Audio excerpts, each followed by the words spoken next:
গ্রাম থেকে শুকনো পিঠা এনে ডিপে রেখে কীভাবে ভিজিয়ে শহরে বসে বসে খাওয়া যায় সেটাই আমি দেখিয়ে দিলাম। এভাবে কিন্তু আপনারা যারা গ্রামে থাকেন, বেড়াতে যান, তারা কিন্তু এনে শহরে এনে এভাবে মজা করে দুধ চিতই পিঠা খেয়ে দেবেন।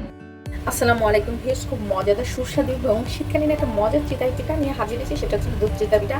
আর এই চিতই পিঠাটা আমি আজকে আপনাদের দেখিয়ে দেবো যে গ্রাম থেকে বানিয়ে এনে আমি ডিপ ফ্রিজে রেখেছিলাম। দেখেন এখনও কিন্তু বরফ চকচক করতেছে। এই যে তো ডিপ ফ্রিজে রেখেছিলাম আমি। এই ডিপ ফ্রিজ থেকে এই পিঠাটা দিয়ে আমি আজকে দুধ চিতই পিঠা তৈরি করে আপনাদের দেখিয়ে দেবো এটা কতটা সফট এবং মানে রসগোল্লার মতো হয়, ভিজিয়ে টুকরো হয়ে যায় সেটা আমি দেখে দিয়েছি। এখন আমি পিঠাগুলোকে গরম পানির ভাপ দিব।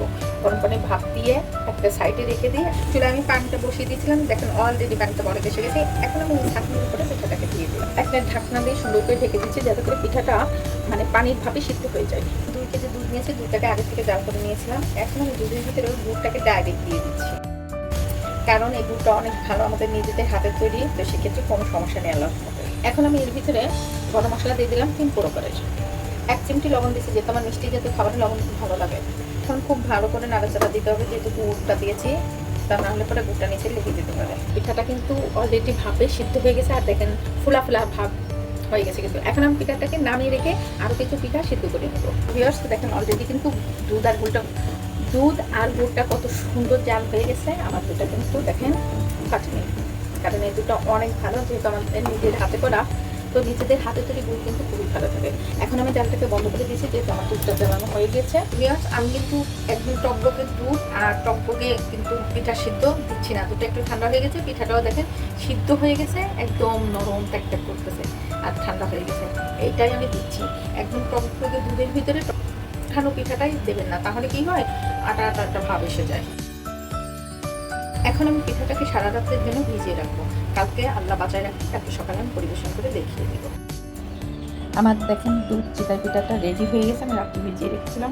দেখেন পুরা পিঠাতে রসটা আর দুধটা চুষে নিয়ে কিন্তু একদম ফুল কাভার হয়ে গেছে।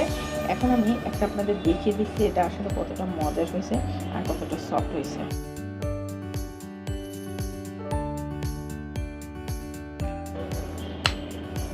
এখন কতটা সফট আর কতটা জুসি হয়েছে।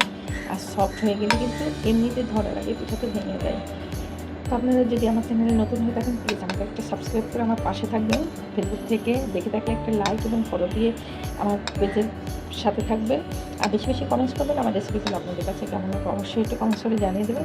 গ্রাম থেকে শুকনো পিঠা এনে ডিপে রেখে কীভাবে ভিজিয়ে শহরে বসে বসে খাওয়া যায় সেটাই আমি দেখিয়ে দিলাম। এভাবে কিন্তু আপনারা যারা গ্রামে থাকেন, বেড়াতে যান, তারা কিন্তু এনে শহরে এনে এভাবে মজা করে দুধ চিতই পিঠা খেতে দেবেন। তো এই পর্যন্ত সবাই ভালো থাকবেন, সুস্থ থাকবেন। নতুন নতুন কোনো রেসিপি নিয়ে আবার সামনে হাতে যাবো।